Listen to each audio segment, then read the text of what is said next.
Любое право, на которое они ссылаются, право это же должно реализовываться на людей и ради людей. Вот это самое важное.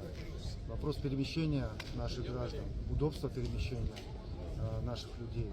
И мы это право реализуем вместе с Россией, с помощью России. И будем продолжать это делать. Вот. Но что касается, если мы видим, как Грузия сегодня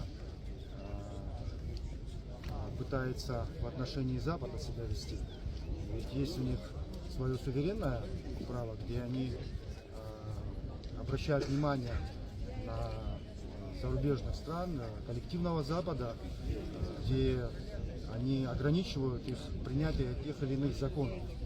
Вот. То есть в отношении Запада они выбирают такую политику, да, в отношении Абхазии оно как бы не действует. Поэтому мы с этим, конечно же, не согласны.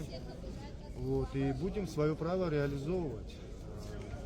Я надеюсь, что в ближайшее время аэропорт заработает в полную меру.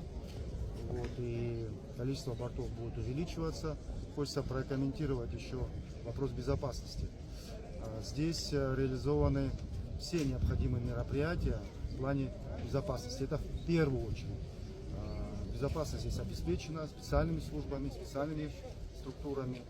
Поэтому безопасность граждан, которые сюда будут прилетать и улетать отсюда, она на высшем уровне. Поэтому мы в этом уверены, что все у нас будет нормально. Спасибо.